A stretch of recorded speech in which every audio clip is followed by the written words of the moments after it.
Dan Illman, Mike Beer, time for a Kentucky Derby prep race and an important one at that at Gulfstream Park. Let's throw up the field for the Grade 2 $400,000 Fountain of Youth Stakes. We're going 1 1/16, a very short run to the first turn at Gulfstream Park, which means that Chance It on the far outside, Ete Indian, Shotsky, they've got work to do. Yeah, 3 speeds drawn to the 3 far outside posts here. We'll see who's sending and who's going to try to do it a different way. Well, let's see if Timeform US can give us a little insight into the pace picture in here. And Timeform US believes is as seen on TV. The 6 can make the front. I would try to send this source, considering that you've got 3 other speeds, 10, 11, and 12, mired on the outside post position. And Candy Tycoon, recent maiden winner for Todd Pletcher. Manny Franco's got to use his speed to at least get position. Yeah, we'll see if he's fast enough to try and get a forward spot here. You even have the 9, Dan, who's sort of mid-pack here on the outside on the pace projection. He's got that horse has speed. Oh, that horse will look good in the Pasco. 2 starts back, sprinting, going right to the front, going 2 turns. He should be close as well. Let's start our analysis with Candy Tycoon for Todd Pletcher. Got a chance to go 2 turns on dirt last time out. Looked good doing so, going gate to wire at Gulfstream. This horse on the outside, the 6, Gimme Some Mo, has made a good run at Candy Tycoon for the last 3/16 of a mile. And look at how the difference in finishes. Yeah. Gimme Some Mo is crying for mom. Candy Tycoon is stretching it all the way out. This was a really improved performance. Maybe he's getting good. Yeah, he did take a step forward in this race. It was nice to see him finally do that. And listen, maybe he just caught the right field. I don't know about that. But maybe he just took a step forward, because if you go back to his debut at Saratoga, there was some hype around this horse. He was the talk of the town. They bet him off the board in that race. And while he didn't run great in his debut, he had a little bit of a trip in that race. It just took him a while to put everything together. He kept losing at short prices. He put it together in that race. Really good inside post. I expect Manny to go. I don't think they're making the lead in here, but I think he can sit a good trip in the second flight. Maybe he's going the right way. There are some horses in this race, let's just say they're taking shots. One of them is the number 2, Maccabim, who won a $16,000 claimer 2 starts back and then ran in a starter stake. That American Fabia Stakes was restricted for 3-year-olds, which had started for a claiming price of $50,000 or less. He broke about 5 lengths slow, stood in the gate, came widest into the lane, and he passed some tired horses. Yeah. If he doesn't break here, at least doesn't bother anybody. That's true enough. I mean, it was less in his case last time because he's been running in real cheap races. I'm not really sure why he's in this race. I'm not sure why the 3 Master Days in this race. And I'm not sure why the 4 of the Falcons in this race. Maccabim, all these horses are hoping for a pace meltdown, and maybe they can get a piece of the purse. Maccabim, if he doesn't break, he's going to be last, and hoping this pace falls apart. Master Day was beaten by Ete Indian by 17 lengths 2 starts back. He then came back in an optional claiming race against New York Traffic, who came back to place in the slower division of the Risen Star Stakes. So that horse kind of flattered the effort, but I just didn't see the excuse for Master Day, who saved ground in the pocket, came out with a look, and New York Traffic ran away from him. This horse was lucky to hold the place. He was. I thought his debut was fine. I didn't think he ran poorly at all, winning first time out, but his next 2 races don't really give him a look in here. The Falcon, one of a couple of maidens in this race, really hasn't run bad against maidens. Won against maiden claimers on sloppy dirt at Churchill Downs. Last time out, they tried 2 turns at Turfway Park in a synthetic race, and the Falcon, made this long, wide run from the back of the pack under a drive, and probably the ground loss cost him. He got beat 3/4 of a length. But just from a buyer speed figure standpoint, he's way up against it. Yeah, I mean, as you said a little bit earlier, they're just taking a shot in here. These connections have been known to do that, and that's what they're doing. Dennis's Moment exploded to win his maiden by almost 20 lengths. You heard me right, 20 lengths. With a 97 buyer speed figure. That's not bad for a July 2-year-old. Let me back that up. With his first start around 2 turns in the Iroquois Stakes, we got right up close to the pace, bid 3 wide. Very professional beating those horses. Yeah. The Breeders' Cup Juvenile, he's odds on. He's supposed to take his spot as the Winter Book favorite for the Kentucky Derby. Dreams dashed in a heartbeat. Broke right to his nose at the start, was playing catch-up over a track that a lot of horses didn't handle. Here's my problem. He didn't run at all. I know. I have the same problem with him, Dan. He did stumble badly at the start. It's enough of an excuse for him not to win the Breeders' Cup.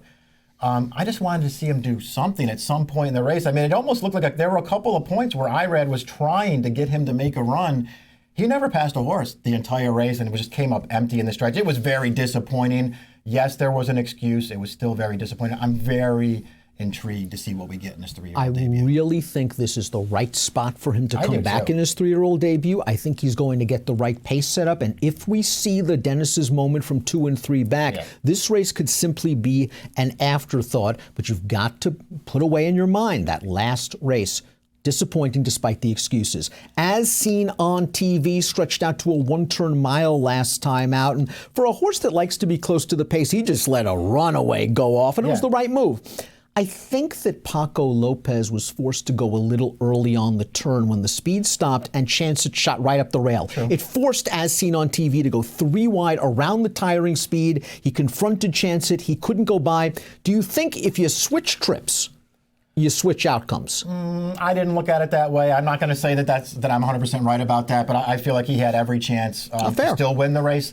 These two horses had hooked up before they turned into the stretch, and they dueled all the way down. I mean, if you watch the replay, as seen on TV, it looked like he surged 2 or 3 different times to get ahead in front. He just couldn't get control. He just got out-finished at the end. I still thought he ran well, Dan. I wonder if even more distance works to his advantage or works against him. I'm not sure about that. He kind of has a pedigree, though, on the bottom that says he is. He's a half-brother to a nice horse that wanted to go long. I think his second dam won the affectionately at Aqueduct at this distance. So I think he'll get the mile and 16 with the right circumstances. Yeah. If they go blazing up front, that might not be the right circumstances. Country Grammar is a horse that actually might want longer distance down there. I believe he's the horse with perhaps, if Dennis's moment doesn't pan out, the horse with the best long-term prospects of this field. This is going to be his first start since November the 11th. First time on dirt, going 1 1/8. They did not go fast early, but they picked up the pace in the middle part, and Country Grammar just went right with the pace setter Portos, who's not bad, came back to win his next start, then was third in the Withers, and Country Grammar goes on to a very professional, good-looking victory. After this race, they were pointing for the Remsen. He came up with a temperature, he missed the race, and Chad was like, you know something, let's put him away. I think that's the right move. Yeah, I do too. We'll see what he does here in his 3-year-old debut, because clearly he's going to have to take a step forward. But I agree with you. I feel like long range, this is a very interesting horse. He's got a lot of pedigree. He's from a really nice Juddmonte family on the bottom. And he handled dirt just fine. When you watch his debut, by the way, on turf, he didn't run poorly in that race at all. They went a real easy pace in there. He was wide. He actually ran deceptively well. And then he took to the dirt last time. The distance is no problem for him. I wonder what kind of trick he can get in here, Dan. Do they just run away from this horse early? Very interested to see what he does. I like this horse. Gear Jockey is up next. And Gear Jockey is a maiden that's been tested before. Yeah, he's multiple graded placed. He's grade 1 stakes placed 2 starts back in the Breeders' Cup Juvenile Turf. And I think turf is ultimately where he's going to wind up, because last time out they ran him on dirt and he kind of broke out from the far outside post. Then he middle moved into the teeth of the pace, but he kind of came unglued pretty badly at the end. I just think he moves better on the turf. Yeah, he's got a turf pedigree on the bottom, and I think that's what he wants. I think he's a turf horse. Maiden running in this race on the dirt. I just feel like there's a lot working against him. Liam's Lucky Charm has run 2 90-plus Beyer speed figures in his career. That sounds great. The problem is both of those races have come sprinting. One of them, a race we're going to take a look at, the Pasco from 2 starts back. It was on a day where you wanted to be on or near the lead at Tampa Bay, and he just had all the best of it from a race shape standpoint, not to mention the fact that there's nothing chasing him. Yeah, I mean, he ran fine in this race, Dan, but I think he's a sprinter. They tried to stretch him out last time, and he couldn't get the distance. They tried him in the Risen Star, and listen, he acted up in the gate. He broke through the crate prior to the start. But after that, Edgar Zayas got him out to the outside. He was prompting 3 wide in that slower division of the Risen Star, and he steadily backed up for the last 3 furlongs. It is very interesting that Ralph Nix is wheeling him back in 2 weeks' notice to get him into this race. Liam's Lucky Charm is a nice horse. Shots, but he's going to be up against it, though, going 2 turns. I want to see him cut back in distance. Shotski for Jeremiah O'Dwyer is tough.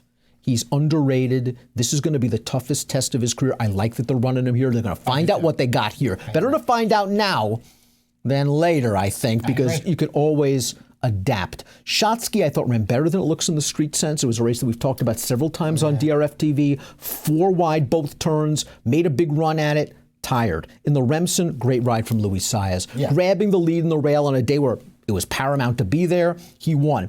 Do you think that Shotsky was ridden too aggressively in the Withers? We're going to watch that race right now. They really wanted to get forward with him. He put away all the challengers. He's already put away 2. Now here comes the troubled Monday morning QB who's going to look Shotsky in the eye. And Shotsky says, where do you think you're going? You're not going by me. Right. The problem is, Max Player, the last run, was the best run. But Shotsky did a lot of work in this race. I like the ride that he got there. They got aggressive with him, yes, and maybe it did cost him at the end, but he still ran really well, and he was only outclosed by the last move in the race. He ran a really good second in that race. I like this horse. I don't know, where his ceiling ultimately is. Maybe he's not even going to get that much better.